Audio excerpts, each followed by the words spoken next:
What is up, guys? Stark here. I am back for another Fate video, and just as promised, I do have the Saber Astolfo character spotlight ready to go, and we're going to jump right into it. So, Saber Astolfo is the 5-star servant in the pickup summon for the Christmas event that will be presumably announced very soon. And in my opinion, I think Astolfo is a really cool character. And I definitely think this is better than his Rider version, but I don't think that Saber Astolfo is going to see a lot of play outside of his event. That's a little unfortunate because Astolfo is really cool and the character looks really cool. When I mean like look, I mean like the kit and stuff. But ultimately, there's better options, and that's just the thing. At the end of the day, if you have those options, namely Okita, then you're probably not going to use him too much. And that's a shame, but, it is what it is. So let's go ahead and talk about him. And, if you don't have Okita, or if you don't have any other alternates, Astolfo could be a really powerful character in the right circumstances, the right teams. But I think a lot of people at this point just probably might just pass on him, and or if they do get him, just not going to use him. Anyway, though, he is a 5-star Saber, and at level 90, he will go up to 11,694 HP and 14,248 attack. This pretty much ranks him dead even for attack and HP for his rankings, 30 in HP, 29 in attack. It's very, very balanced for his stats. I mean, Sabers usually are, but I don't think I've seen one quite that close where they're almost the exact same rank for HP and attack.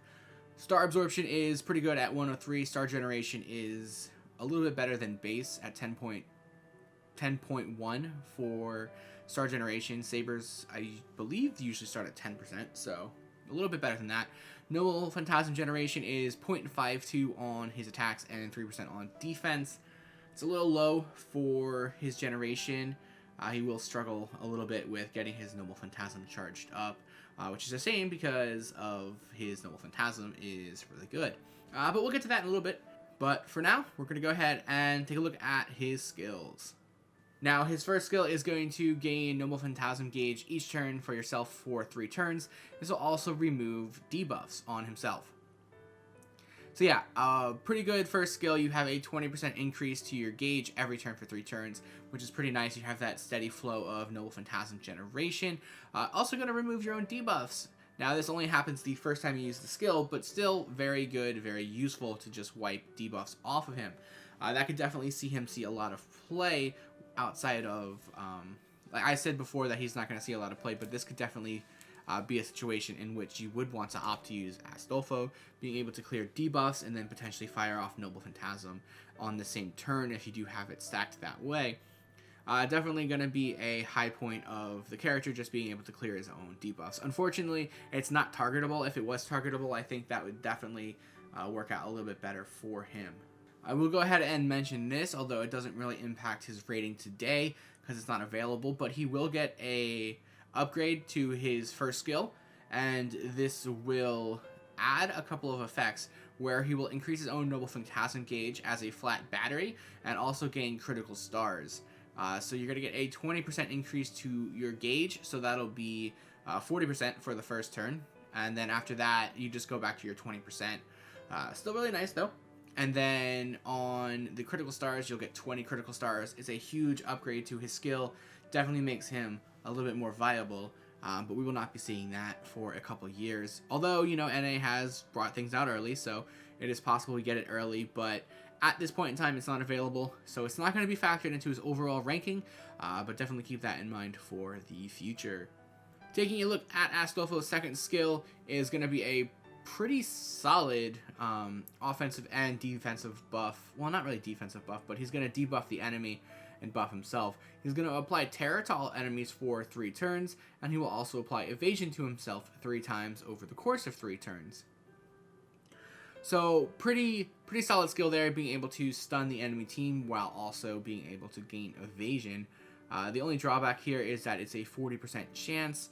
Again, I don't like percentage-based skills, especially something like this. It's on a 6-turn charge time, which is actually a little bit higher. And yeah, once the terror triggers, it's nice, but 40% at level 10 is really just not anything special. You do get those 3 times of evasion over the course of 3 turns. I do hope that this skill gets buffed in the future. Could potentially definitely make Astolfo a little bit better. But as it stands now, it's not a bad skill, but it's definitely not a good skill either, unfortunately. And then his third and final skill is going to increase his own attack for 3 turns. This will also increase his own critical strength for 3 turns. And then it will also increase his own Buster card star gather rate for 3 turns. So this one is a little interesting and a little puzzling if you ask me. The attack increase is really nice at 20%. The critical strength increase is really nice at 30%. But the increase to your own Buster card star gather rate for 3 turns, that's where I'm having a little questions here and I'm scratching my head. Yes, it's 500%, which is really nice. It's on a 5-turn charge time, which is really nice. But here's the problem. Astolfo has 1 Buster card. So what's the point in this? Like, yeah, you could set up a really powerful final attack. That's all well and good. But it kind of just seems out of place. Like, if you substitute that for quick, potentially, or just replace it with another effect altogether, that in my opinion, that would have seemed like the better option to do. His Noble Phantasm's quick. He has 2 quick cards. He has 1 Buster card. Really seems very confusing why that is there. And I'm sure there's some cool things you can do with it, but it ultimately seems out of place in his kit. And I'm really not sure why it's there. And then for his passives, he does only have 2 passives. The first one is going to be the Magic Resistance A, which will increase debuff resistance by 20%. And the second one is Riding A, which will increase quick card effectiveness by 10%. So yeah, ultimately, at the end of the day, he does have a few hiccups and a few questionable things on his kit. But he has a pretty good kit overall. He could do some very powerful things. He can do a lot of damage. And, I'm going to give him 4 stars overall for his skills. So moving right along here to their command cards and the Noble Phantasm. His command card deck, I pretty much already told you guys, is going to be 2 quick, 2 arts, 1 buster, with the hit counts being 3 on the quick and arts, 4 on the buster, 7 on the extra attack, which is really high, 9 hits on his Noble Phantasm, which is also exceptionally high, really nice, with a quick Noble Phantasm. Solid hit counts on his normal cards, really good on the extra attack, and especially on the Noble Phantasm. It being a quick Noble Phantasm as well, definitely sets you up for a lot of different things. The main drawback here is that it's a single target Noble Phantasm. Now don't get me wrong, this isn't necessarily a bad thing. You do need single target Noble Phantasm users. You can't have everyone do AoE. But based on this Noble Phantasm, if it was an AoE Noble Phantasm, I think a lot more people would be using Astolfo instead of any other Saber, because of the fact that you definitely would be able to, presumably you would be able to Scotty loop with him very easily because of what it does. So it's going to do a significant amount of damage to a single enemy. Also going to inflict Noble Phantasm Seal to a single enemy for 1 turn. And on the overcharge effect, you will increase your own quick card effectiveness for 3 turns. So, in a perfect world, and you can spam his Noble Phantasm back to back or loop it, you're going to be turning out some insane damage with him because you're going to be able to stack that quick card effectiveness.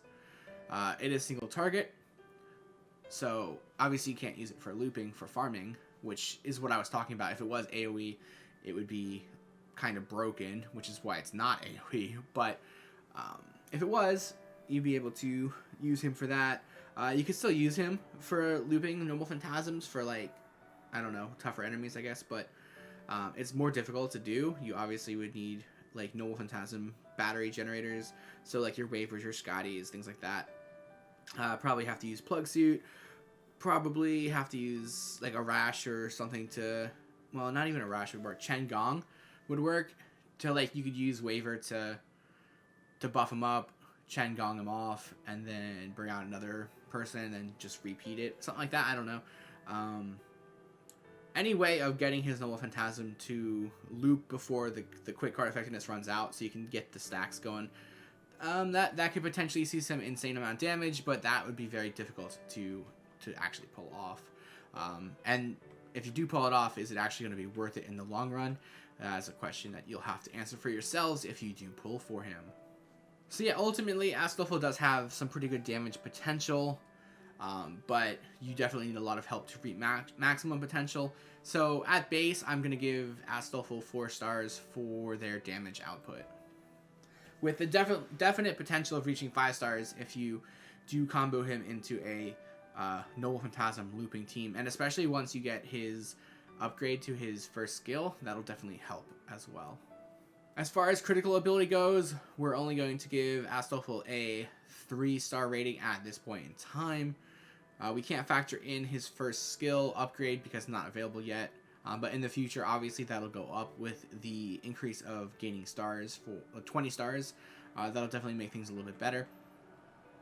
But his main critical skill focuses his stars on his Buster card instead of his quick cards, which is a little bit of an unfortunate thing. And outside of that, he doesn't really have anything for crits, so I can't give him too many stars or too many points for that. As for his Noble Phantasm, I am going to give him 4.5 stars. His Noble Phantasm is fantastic, and he has, a couple skills to, well, he has 1 skill to help him gain his Noble Phantasm.